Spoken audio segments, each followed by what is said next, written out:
in the Okay. rholang code Yeah. or in the contract. That's what I really would like to learn. You're talking about using the maps that come with rholang? Yeah. Yeah, I'm up for doing a simple key value store using maps as the one we did before. Used processes in parallel. I'd like to compare execution cost of the two. Oh yeah. Oh right. Because we wrote one that was a little closer to pure rhocalc last week, right? It didn't use the built-in maps. Right. Yeah, that would be good. Okay. So we can cover that today. Let's see what anybody else wants to talk about before we dive in, and then we'll see how much we can get to. So Jeremy wants to do maps. Jay, what's on your mind, rholang wise? Well, I haven't had a chance much recently to like really work with the language, but I have been studying the row calculus, and I'm very interested in two things. One is kind of how names work, Okay. yeah, and like how you can kind of like make like a unique identifier for them. And then the second thing is just kind of more on like the reflectivity property and kind of like how that's different from the pi calculus. Oh, gotcha. Yeah, that second one, we're it's going to take all of us to work together on that. I'm not 100%, just to be totally honest, I'm not 100% sure I know exactly what features they're talking about when they're talking about reflection. But that sounds really good. Okay, cool. I think looking at using reflection in the key value store we worked last week, which actually processes the row calculus. That's reflective. You're looking at the code. Right. Okay. Okay, cool. So Glenn and or Phil or both, what do you guys want to talk about today, or what do you have on your mind? I'd like to show the just little snippet of code I have that's trying to do a listen on name and see why it's not working. Cool. Okay. So this is Rholang ecosystem, but this is code that you're trying to write to interact with the node, to interact with your on-chain Rholang code, right? Right. I've got a .NET, a simple like 5 lines of F# code that try to do a listen on name, and for some reason it's not returning anything. So I wonder if some more eyes on it might tell me why. Yeah, that sounds like a really good idea. Okay, cool. And then Phil, did you bring anything you'd like to discuss today? I'm just an observer today. Okay. Along for the ride. Awesome. Well, welcome. Okay. So let's start with what Jeremy asked about. Oh, last week we discovered that we can do this team editing thing if we use the Atom editor. So maybe I'll give that a go. Take the screen share. So If you want, we could totally just say the maps and stuff for like last. It's not a urgent or pressing thing. okay. Well, let's do a little bit of it just to warm up. This is the first thing I'm doing today, so this will get the juices flowing for all of us too. So everybody runs Atom, right? I don't know if everybody does, but it would be cool. We can definitely use this teletype thing. Let's see if we remember how to do it. I'm going to share what I'm working on, and it gave me this link. And so I'm just going to drop this in the collab channel on, I guess, Rholang. To team code with Atom. What's Atom? Atom is this text editor. Atom.io. So anyone who has it can jump on with this. I know Jeremy has it. I don't know, Jim, if you had that set up or not. Oh, there's Jeremy. Nice. And it's nice that I don't have to run it on my virtual machine. I can run it on Windows. On Windows? Yeah, that is nice. I can let other people execute it, even though I can't relying on Windows. Right. Yeah. Today I'll execute it. All right. So I made a channel. The standard that I'm pushing that's emerging is when you're going to use a channel just to store data, you name it after whatever that data is, and then put ch, because it's just the channel that's gonna hold the map. And so then we'll start with like we'll start with something like this. map channel, and we're going to send on it an empty map. So the curly braces are the syntax to make a map in rholang. So right now it has 0 keys, and so therefore 0 values. And then let's do one of these. Add to, well, I guess we can call this put. I think that's what we called it last week. So this contract called put is going to be responsible for taking in, well, if I want to put something in the map, what kind of data do I need to take in here?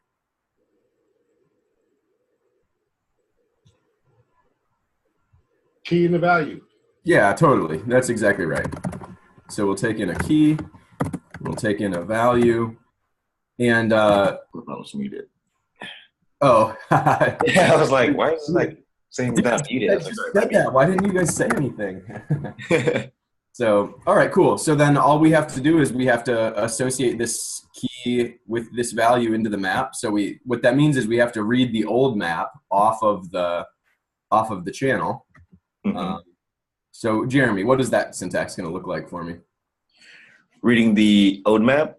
Yeah, getting the existing map off of this map channel. Would that be? Do we have to create a new contract for that? For like contract get or something? We will do that. Yeah, we will do that soon. So contract get is gonna basically like allow us to read a specific value out of. What I'm thinking of right now is there's a map, this piece of data that's sent on this channel, and I need to receive it from that channel. So we need to look at Joshy's cheat sheet and see what the operation for maps is that puts a value on the map.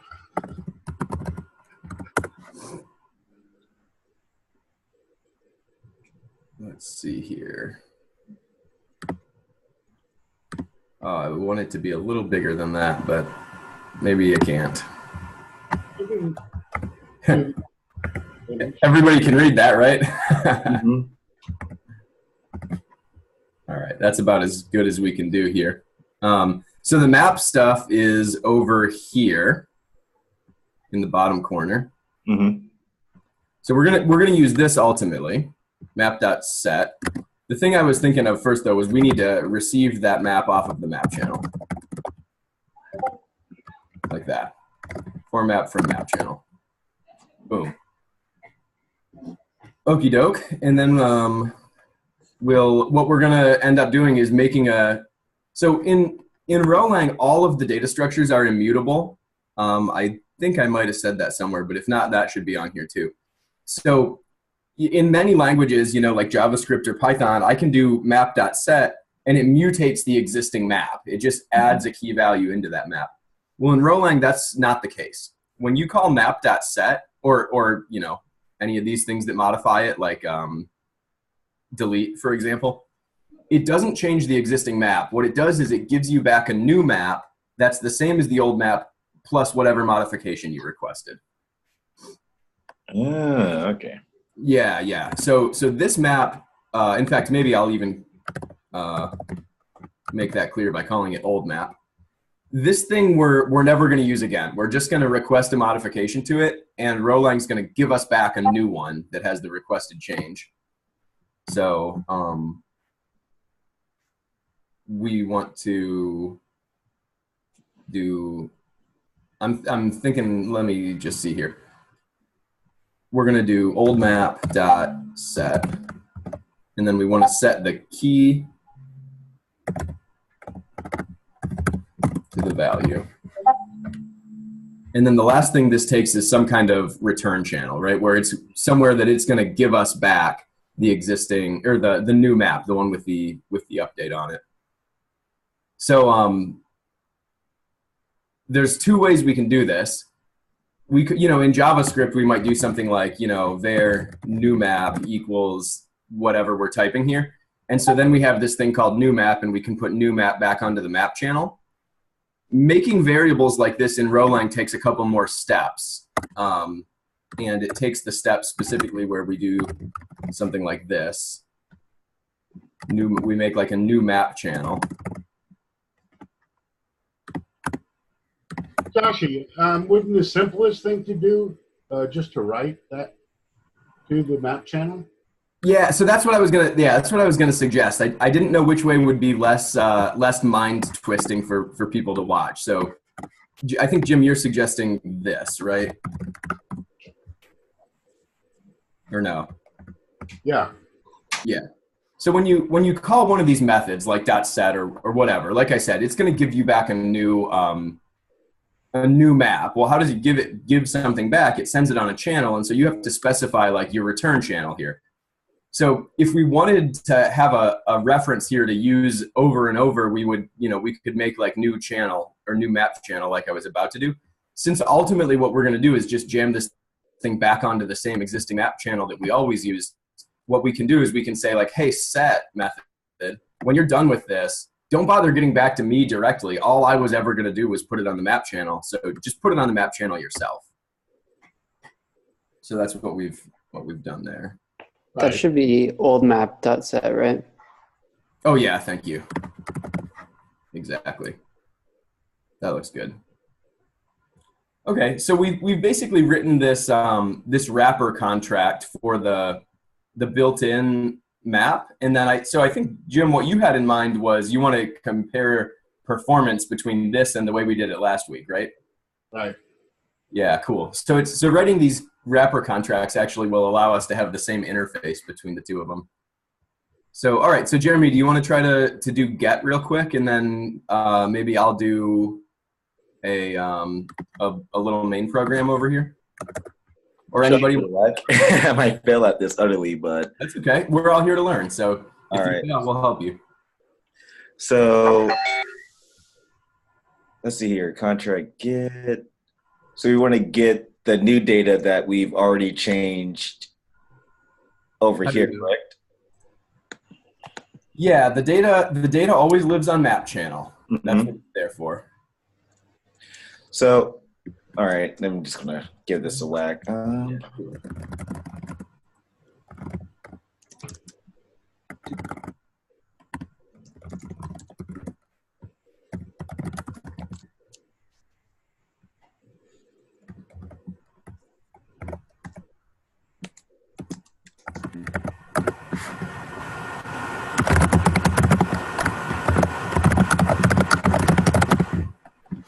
Look at the cheat sheet.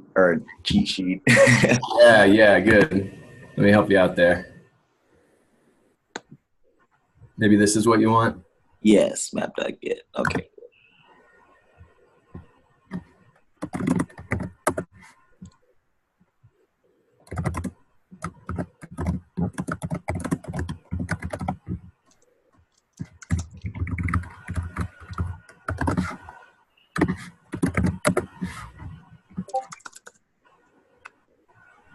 Would that be it? Mapped. Okay, that looks pretty good. What is return? Well, I figured if you're going to get it, shouldn't you have to return what's in it, or since you have to? Yeah, that's exactly the right intuition. The only problem is we don't have a channel called return yet, and that's because whoever calls your get contract up here really should specify their own return channel. Okay. Okay. And they also need to specify what key they're going to get. So like, hey, what value do you want to actually get out of the map? So here we'll just.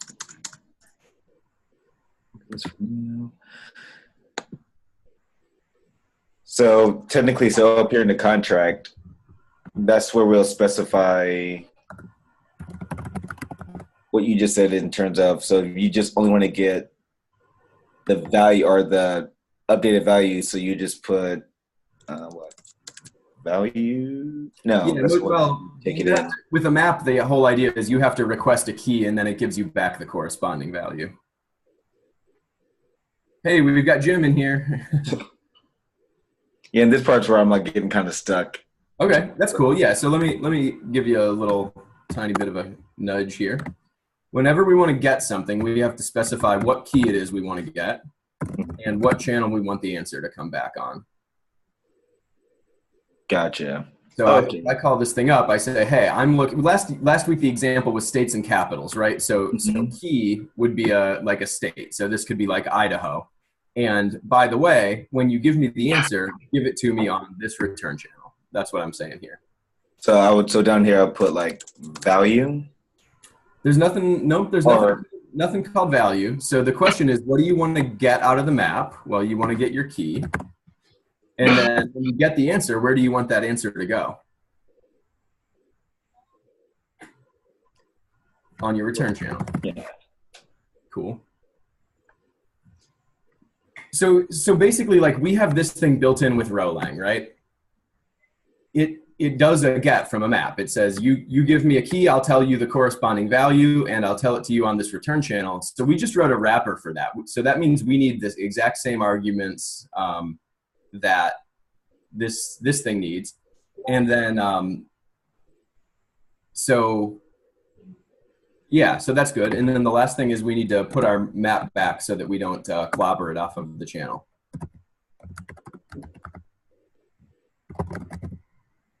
Boom. I think that looks okay.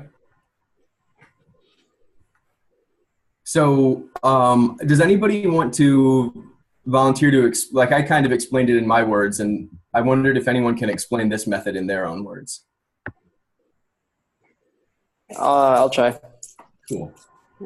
So it's kind of a function that takes a key and a return channel to return the value on from the dictionary, and it receives the map, the total state of the entire dictionary in the for, and then the get, I guess, retrieves the actual value from the key, and it sends it on the return channel, and then concurrently it sends the entire map back to the storage channel. That sounds good. Yeah, exactly. So what would be the I have a little problem here. I mean, we're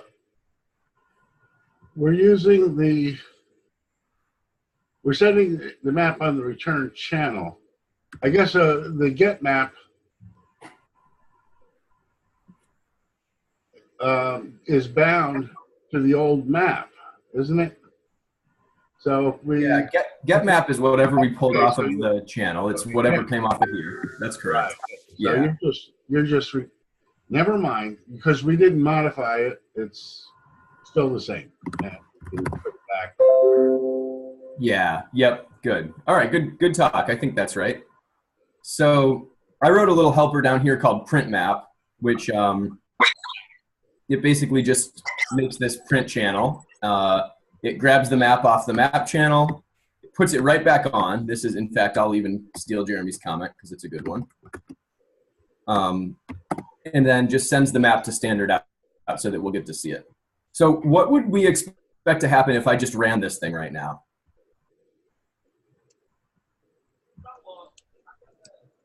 Nothing would happen because you didn't specify or you didn't place in any keys.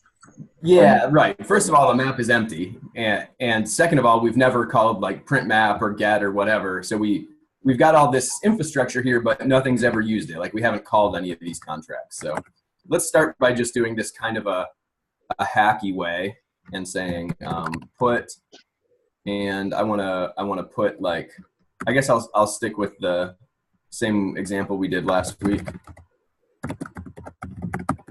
Put a couple of these in here. Put Florida. All right, that's probably pretty good. And then we'll do this. Print map. Okay, and then question for you guys. What am I actually supposed to send in here into print map?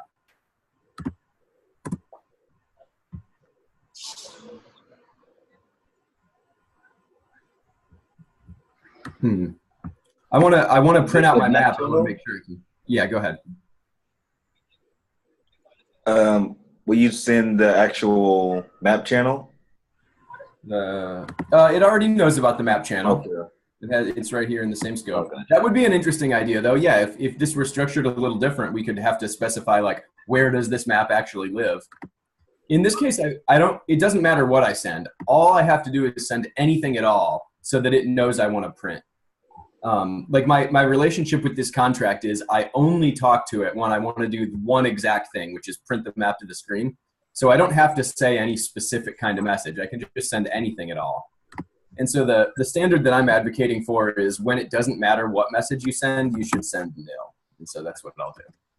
But it would work just as well to say like, you know, hello or whatever. But I just think that's a nice standard. So, okay, shall we see if it works? Let's do it. Also, while you run this, Jim, do you still want to do the bonding later today at 4? I'm game. That sounds good. Were you guys practicing bonding? Yeah, because now that we got the Genesis ceremony, you just might as well wrap up like how to bond. So Yeah, totally. That's a great idea. We're gonna bond to robot.net. yeah, I'm not sure if you actually replied back to that comment, but what Bootstrap node is it connected to? It's our connected. All right. So I'm going to keep us on task a little bit here, guys. I'm sorry. Let's see if we can debug together. So name variable getMap at 13.9. So that was right here. So we took this getMap from the map channel and then used in process context at 14.7. So that's right here. So what is that telling us about? What's the problem?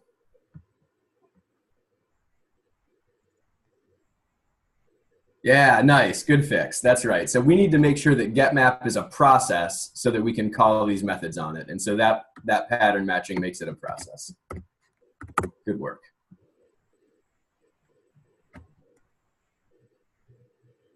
And okay, name variable return at 12.22 used at 14.23.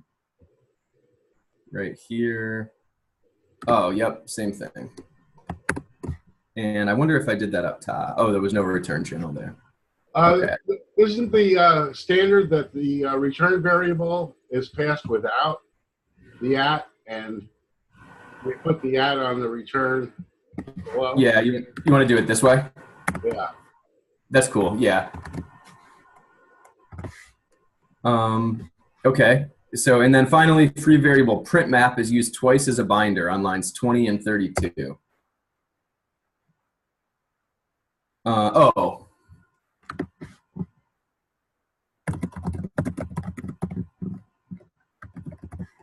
don't know why it didn't tell me that about get. Maybe it was gonna.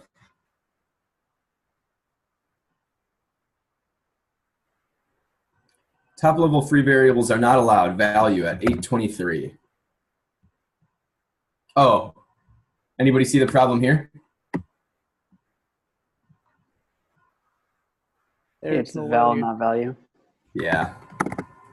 So this is what to understand that error message. It says top level free variables. So top level means that thing that I called value was never sort of like declared or bound or whatever. So the ways to bind them are in a for like this is we bound old map right there. And then the other way is with a new. So like we bound print map right here.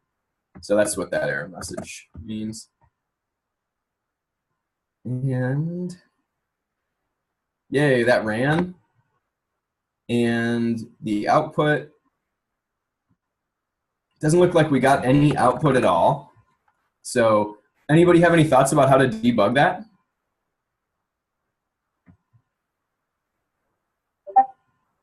We should put or similar to what we did last week, so where we actually put in the variables, we should check, or under the contract put, we should do a print, or we should hardcode a print to see if it actually works. I like that idea. Yep. So I'm going to take this where I made standard out, and I'm going to make it top level. I mean, what could happen here is that it actually prints out first and then put it in. Yeah, right. So that's I had said a little while ago this was kind of hacky because I did all these things concurrently. So it's possible that we printed before we put anything in. But I think it's worse than that because we should have at least got an empty map printed. And I don't see that yet. Unless Unless we never even did this yet, I guess. Well, we'll have to do some. Go ahead. Yeah, go ahead.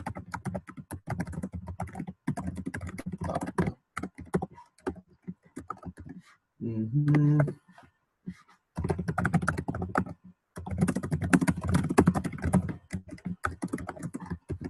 I would block until you got something on the map channel.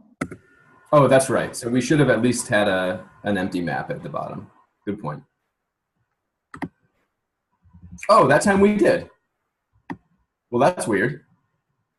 We didn't get that before, did we? Yeah, that looks good. That looks like it works. Let's see if we get different behavior this time.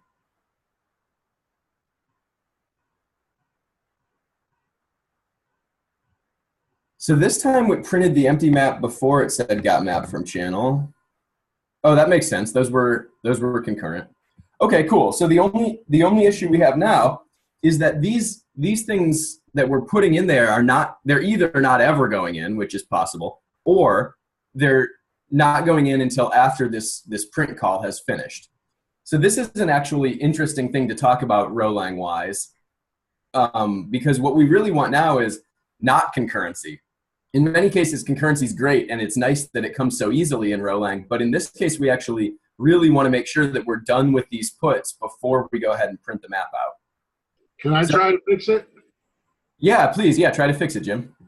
Okay, on line 3, I'm going to make a contract, new map, and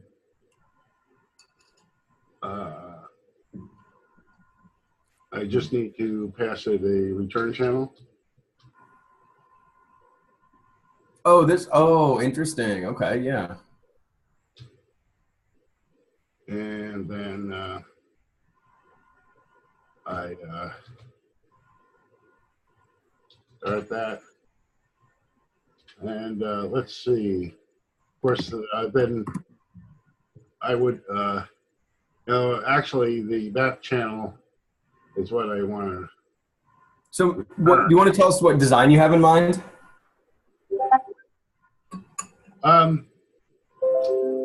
Yeah, basically we make sure we create a map before we try to print it.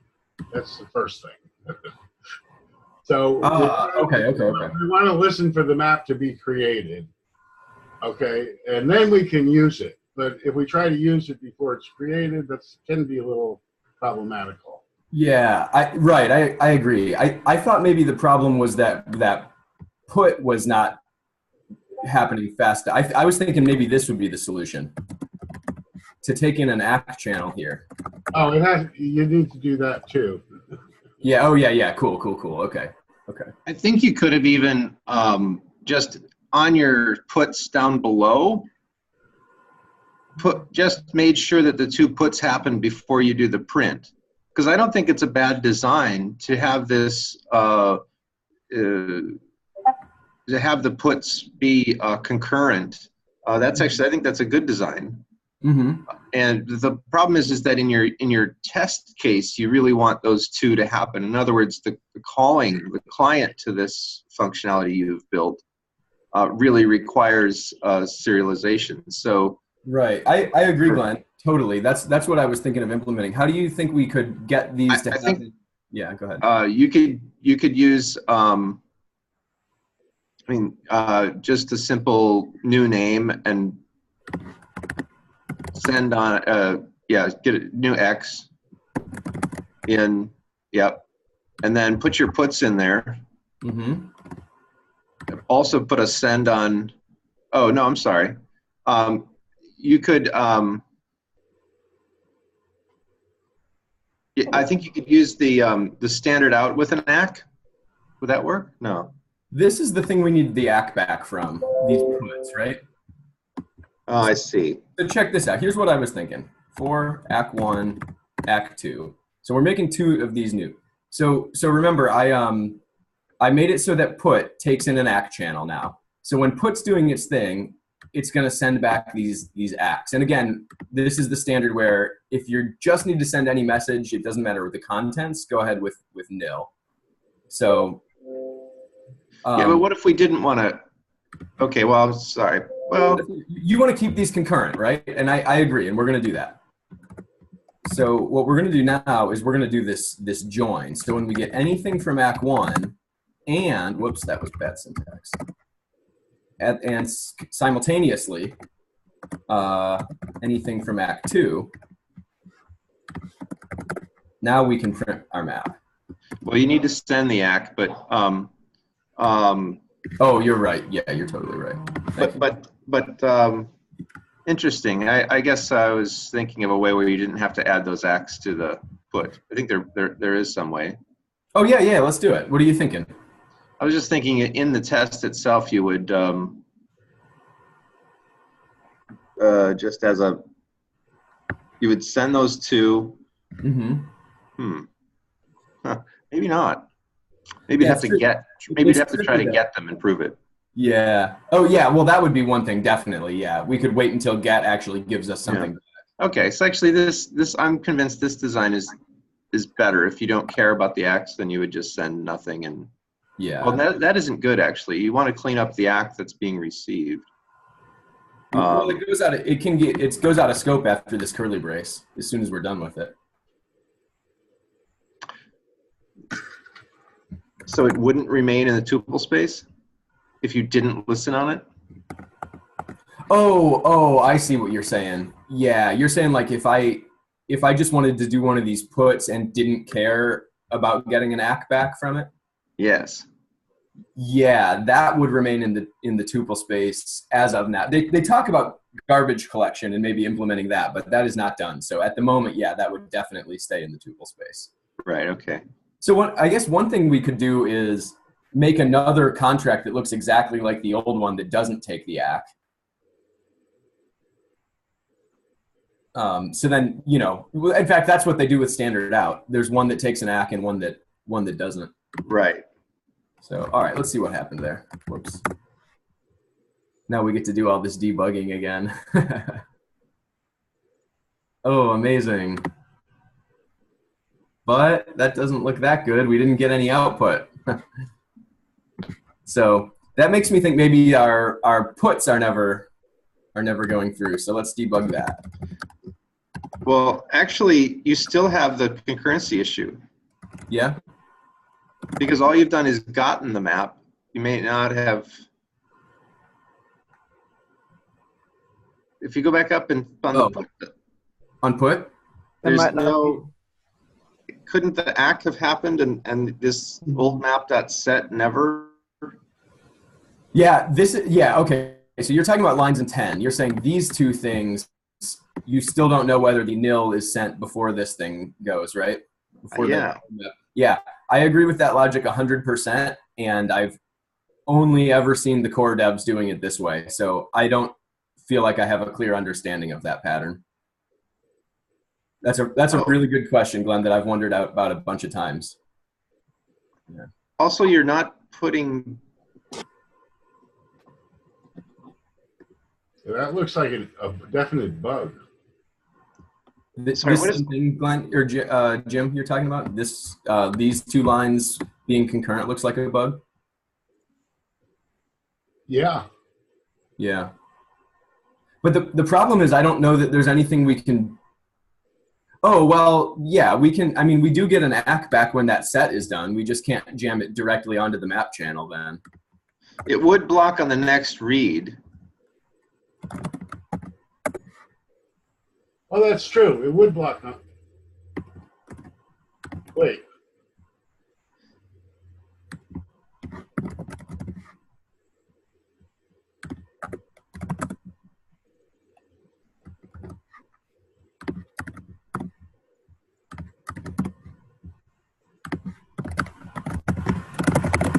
I like my var convention for these better than channel. I know you do. when you dial in here, you can.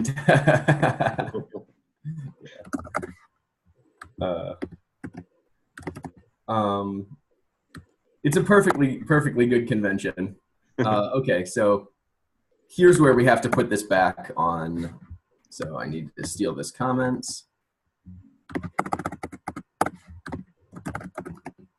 Oh, that didn't look too good. So now we can map channel or var map. Bang. Okay, so that solves your concern, I think, right? CH at the end of that. And we Oh, also no, need no, an no, asterisk. no, no, sorry, a star. Yeah. Or at, there you go.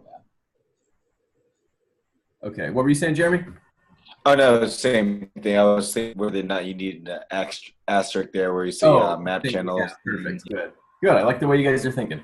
So I read this as we get the old map from the channel, then we set the, make the change we want. Once we get the new map back, we go ahead and send our ACK that we're done, and then concurrently with sending the ACK, we write this thing back to the map channel. So, and I also put this debug line in here, inside put contract. So we'll see if that comes out the screen.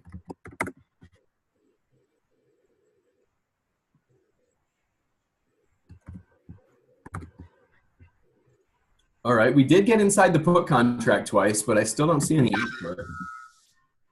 So I guess we're just gonna do this. Got the old map.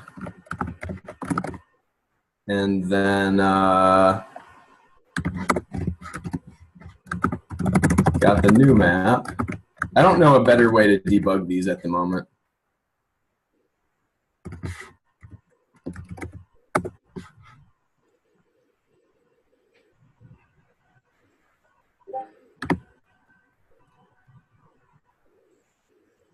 Got the old, okay, so we never got the new map back, it looks like. And then the second time we went inside the put contract, we were blocked. That makes sense because the original one didn't ever put a map back there.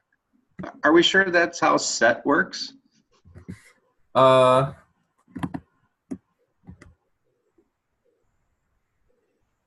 that's what my cheat sheet says. Does it? I'm the one that wrote this though, so. No, I don't think it does. Okay, what do you think it does? So what you need to do is send map dot. So go back to your code if you would. And what you want to do is send on. Well, I would remove all the new map channel stuff that you have. Well, before I rip out Okay. chunks of code. So what I would do is so after on line 8.5, I would say map channel bang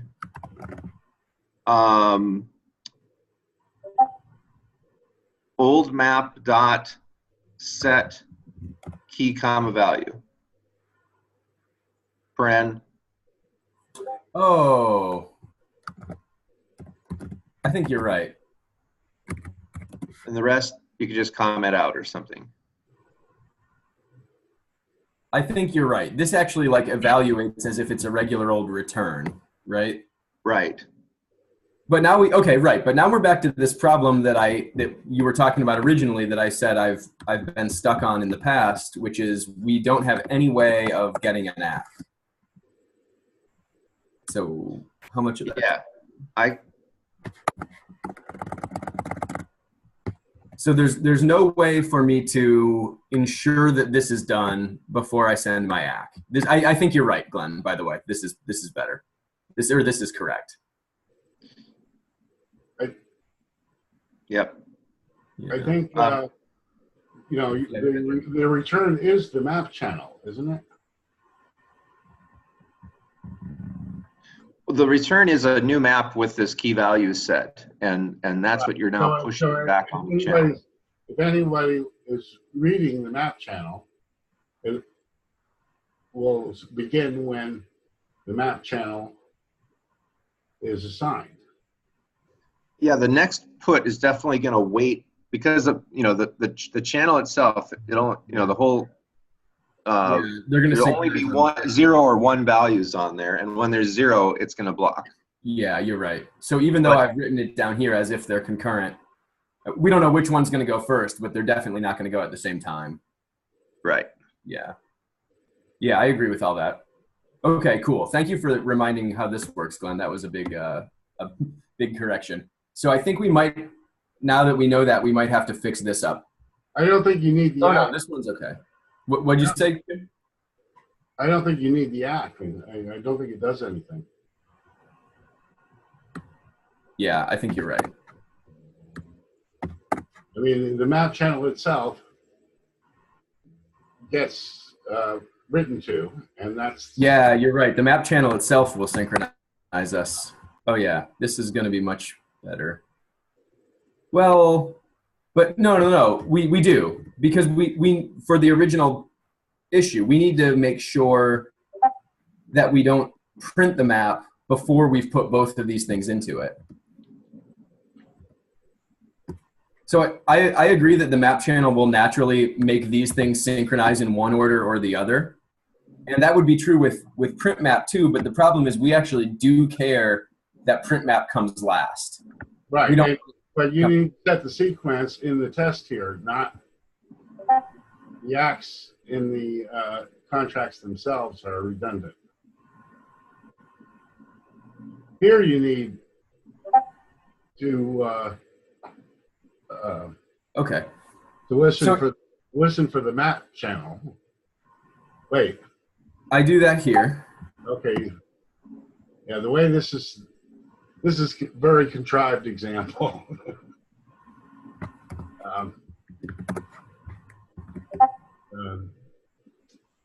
Yeah, I guess you're right there. All right, we got our map. Yay. And then at some point at the bottom it says got map from channel. Where did that come from? That's because it's a parallel print. Oh, right? it was this one. Oh, that makes total sense. Yeah. I thought that came from above somewhere. All right. I feel okay about that. Do we want to try this without the axe real quick before we turn it over, Glenn, for you to share what you've been working on? Sure. So, Jim, you can tell me if I'm doing this the way you were thinking. Ditch these. Ditch this. Okay, so this is where you have the problem, right? You don't know when the map's going to print. Right, exactly. Okay, so what I was suggesting is that you I'm going to run it while you're thinking.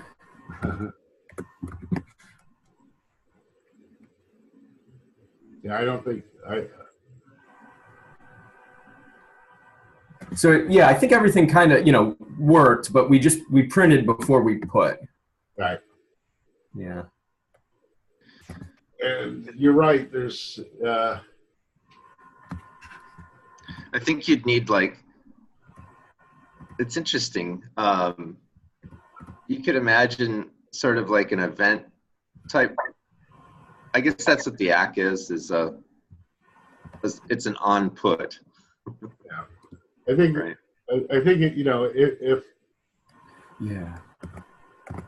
Yeah, go ahead. I'm listening. I'm still trying to figure it out. Yeah. I mean, these puts below that you're writing to put. These ones. Yeah. Well, that's the name of our contract. Yeah, the thing that's different from what we did last week is we had like a KV store factory last week that makes multiple of these, whereas this week we've kind of just hard coded one of them, right? Right. Yeah, I'll leave that as Why home. sort of contrived. I mean, if we need the axe to synchronize this, Yeah. and it wouldn't be the case if we were actually operating on an instance of a store. We could, Yeah. So, okay, Glenn has the screen, and I'm just seeing the chat for the first time.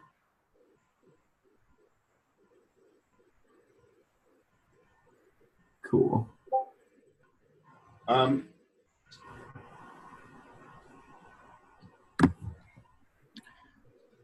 what Can you might see be, my screen?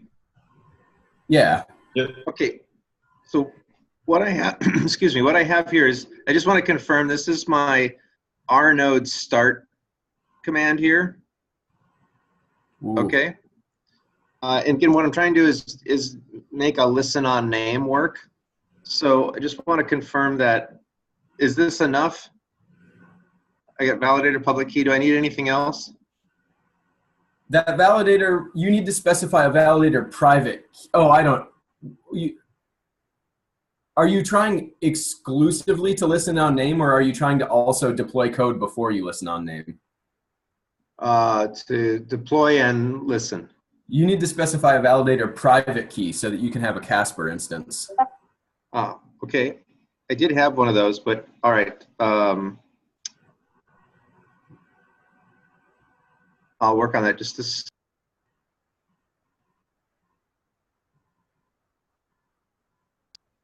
Let me go take a look. Let's see. So where did $1 come from? Oh, you're running a So, script here? Yeah, that's my little script, so I don't have to type it all in every time. Okay, okay. So I see. So let's okay,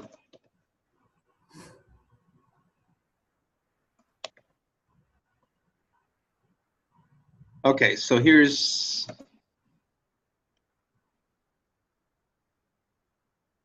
here's my private key. Yeah, so let's run people through here in case they haven't seen this. These files that he has here that end with .sk, those file names are public keys, and then the contents which he showed with the cat command is the corresponding private key. So our node generated some key pairs there. Okay.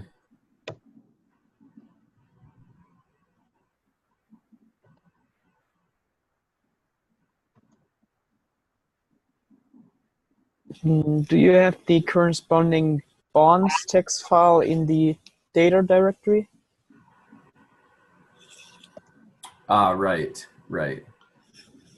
Oh, so I have to use this same one. You have to, this private key that you've specified here has to be a bonded validator.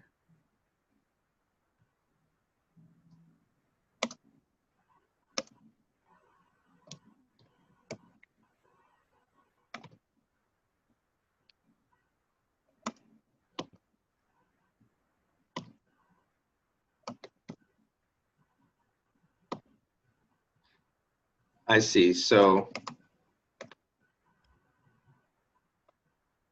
Yeah. it is one of those. Okay. But what I need to do then is, So this bonds.txt file is a list of pairs. It pairs public keys with of validators with how much weight they have in the Casper consensus mechanism. is it bonds dash file? Maybe I can check. Yeah, I think so, yeah.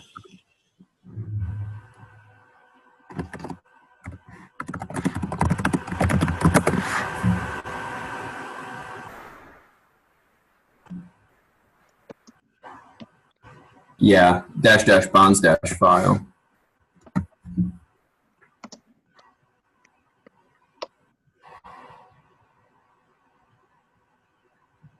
So if you specify your bonds file explicitly like that, you don't have to use the same data dir every time. Okay. Oh, nice. Okay, so I get that right, and it is -- bonds -- file. Yeah, correct. Okay, so and oh, yeah, doesn't matter. It's not used. Oh, Yeah. I don't need it at all. Okay. All right, so I'll run it. Cool. And then it'll tell us whether we have a Casper instance or not. I'm pretty sure.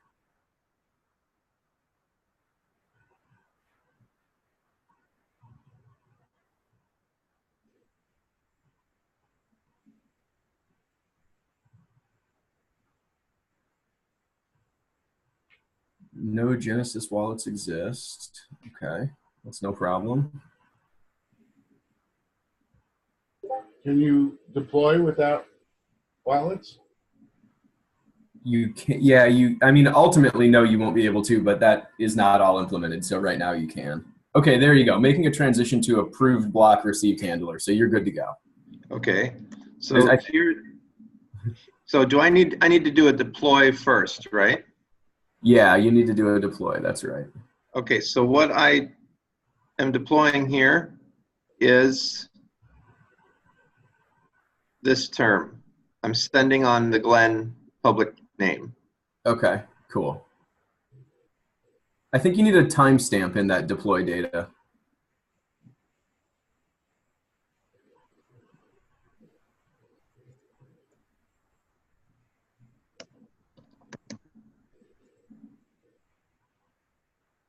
Int 60, yeah, that one.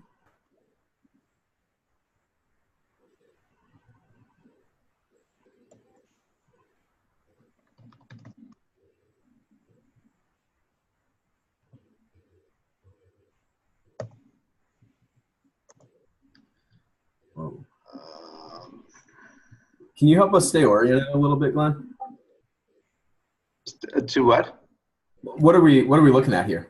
So this is the so here's the Casper message.proto file, and that's language independent, or rather it's protobuf language. And so you run the tool and you get this. I'm running it for .NET, and so it generates a C# class called data deploy. And I was just looking for how it translates that timestamp so that I get my syntax right. So here's timestamp. Okay, so right here is how they've implemented it. So it's capital timestamp like this. So I was right anyway. Okay. Cool. And now we're back in F#. Sorry. Doesn't it also need a from and a nonce?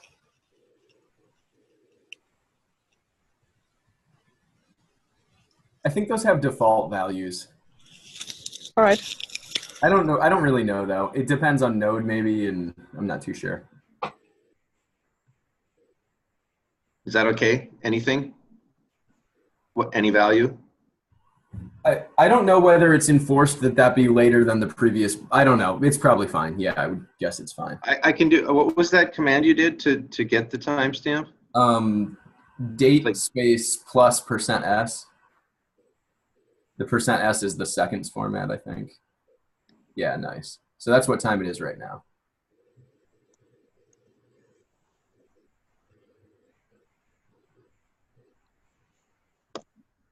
Nice. Okay. So we okay with this? Yeah, I think that looks good.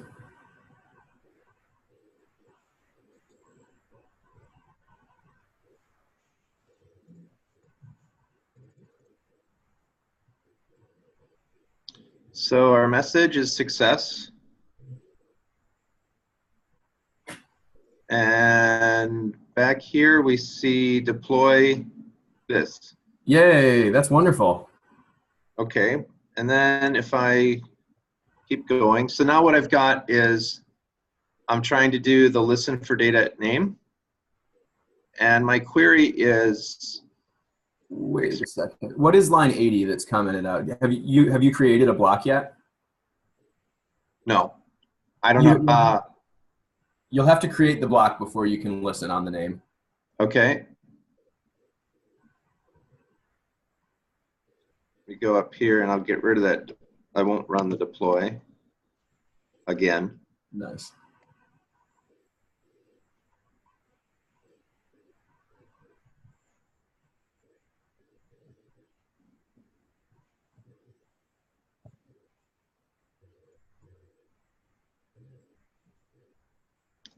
I see. So what happened back here? I got an exception. Oops.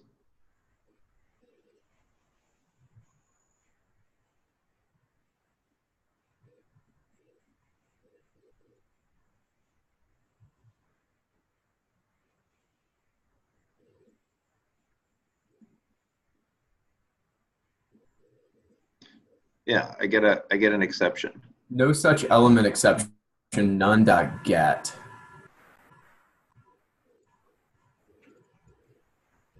I saw that recently and forget what it was about or what it was caused by.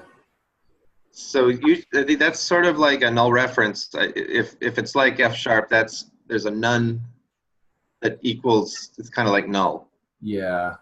But So here's my thought. What if we started? This is how I might debug. We don't have to follow this plan. My thought would be, what if we start a fresh node, use your F sharp code to make that deploy, and then use the command line rnode propose to see if we can create a block successfully. That'll tell us whether your deploy stuff was valid or not. Okay. So let's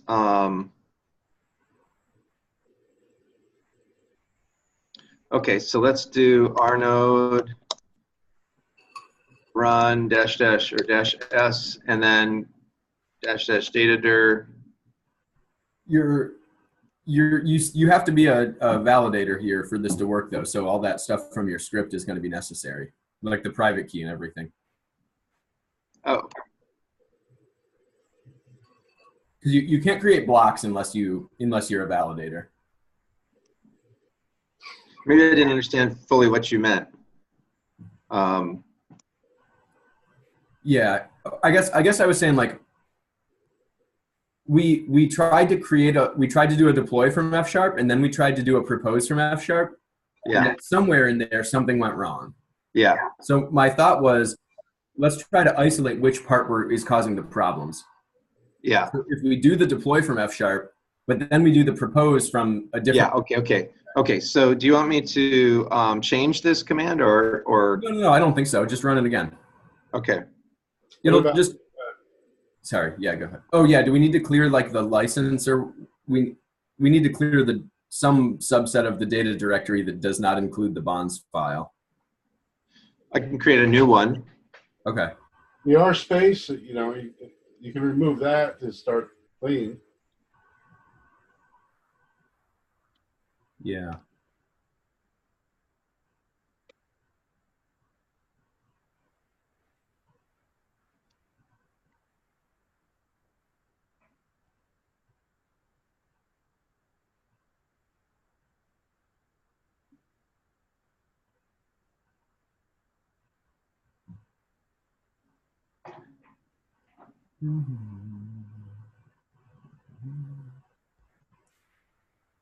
Actually, could we do it all through the command line? Oh yeah, sure, totally. Okay, so let me. So I have this little guy here, and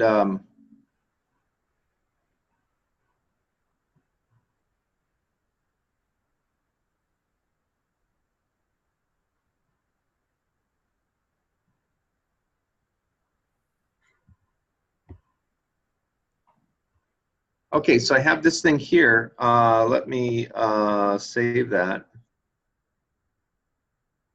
And so I could change it just a little. I could say do this. Okay, and then I'm going to go from the command line to do this. So we should see that. Okay, so I'm going to do an rnode deploy. Is that right? Yep. And then but you still got to do flow price and flow limit.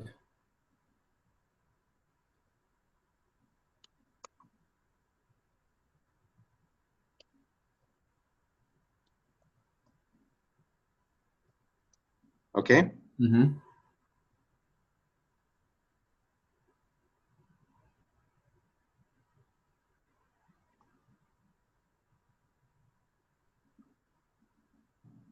Cool. Okay.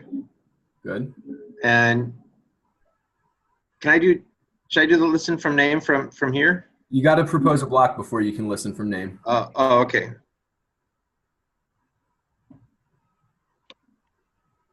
Yes? Yep.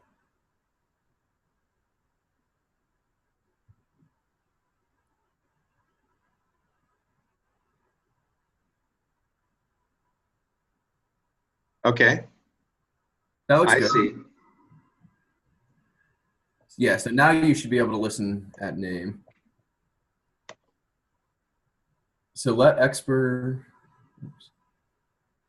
So you make an expression dot string is that you make a par, you add the expert of par, you make a data at name query, you set depth and name to that par, okay, and then you let listen service dot listen for data at name. Oh, that okay. Line 91 is where you actually call up the node, right? Yeah. Okay. And then you just print the results. Okay, yeah, that looks reasonable. And it would tell you, like, if you made something invalid there, it would tell you, like, that F# code wouldn't compile, right? That's right. Okay.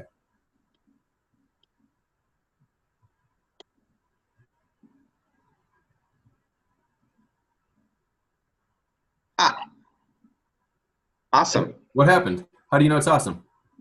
So normally, this count is 0, and there's no results. Oh, this is your block results. Oh, yeah, yeah. Let's dig in there. So yeah, post block data, expers gint1. Yeah, great. Let's see here. Where's my block hash, block number? Where's my tuple stuff? I think you maybe went one level into. Too far. I'm not too familiar with the tools. Yeah. So yeah, under I think yeah, yes, and then post block data is what you want here. Ah, okay. Yeah. And then I don't know at this point. There you go. Yes, that's it. Okay, so I've got a. Is this a par? Sorry? Is this a par? Okay. The protobuf stuff is 2 just lines down, about 6 line. Expers underscore. Yeah, there you go. That gint1 is that's the one that you sent on the name Glenn. Ah, right. We could maybe make it a more unique number, 666 or something, depending on your style. Yeah. But it's it works, Glenn. Awesome. Okay, so there's my value right there. Yeah, that's the one. Yep, buried way down the tree. Just so it's handy. Well, awesome. That worked. Okay, so I don't know quite. So you were saying that this create block, that is the same as propose? Yeah, that is the same as propose. That's right. Here's my thought, Glenn. Can you do me a favor real quick? Yeah. Go back to your command line and just rnode propose right now when you don't have any deploys.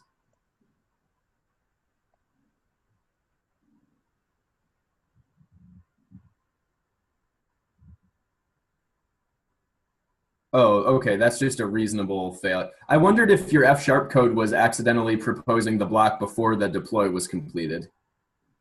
I see. Because it seems like your next task is to like get the whole thing working from F# without doing half of it from the command line, right? Right, but there's a couple things I didn't have. I know that my data directory or my bonds file didn't match with my private key. So that could be an issue. And then yeah, but that's fine. I didn't. That's a big step forward. That's awesome. Yeah, congratulations, man. Yeah. So how do you know when the propose is done? Do you really care? I mean, shouldn't they continue to listen? Well, so my understanding is that these, there's multiple types of calls from the. Well, let's just 1 second. So first off, I do believe that this is blocking, right? When I say R node, it doesn't finish until, it doesn't come back until it's actually deployed. So that's blocking. Yeah, you won't get response success until that deploy is completed. And the same goes for the propose. That's from the command line. Yeah, that's all correct. I'm not much of an F# guy, but I know in JavaScript, those things return promises. And so like if I just type deploy, then propose, and then whatever, it's going to kick off the deploy and kick off the propose, but keep blitzing right through my JavaScript unless I explicitly tell it to wait. I see. So in the in this here's the deploy service. So this is the protobuf stuff, and so the way this works is do deploy is returns this here returns the response. This pattern means that the call is a blocking one. It's a simple send, do it, wait, and come back. Yeah. Though I'm pretty sure if I look up here,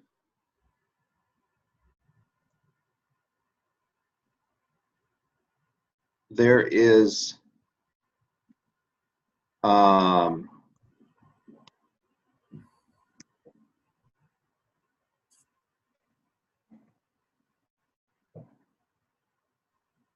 there's async and non-async. Oh. So this is just how the .NET code generator works. That's how the stubs are made. So okay, so you're calling the synchronous ones, so they should be waiting automatically. Yes, and then other of these, where is it here? Others of these come back with a stream, and those are always asynchronous because you send a request and you get a stream back, but then you have to go listen on that stream, and that's an asynchronous type of deal. Yeah. Hey, thank you so much for helping me with that. That was really that gets me through some. I think I can go a long way from here. You are unblocked. That's Yeah, I'm wondering if great. we shouldn't Well, look out at everybody. Jeremy, Jim, Phil. Oh, I see we've got some others in. Hi, everybody, and also goodbye. Thanks a lot. All right. Bye, guys.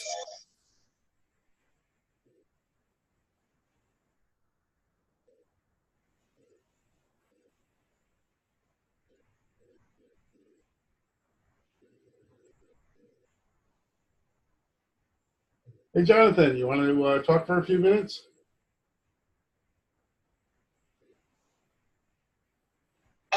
Give me a few minutes. I'm in the middle of something.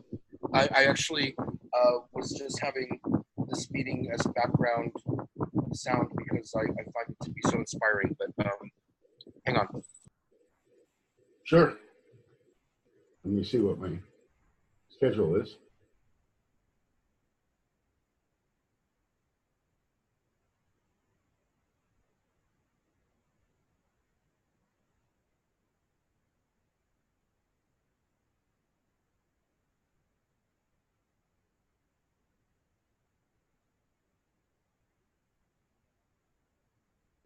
I'll be back in a minute.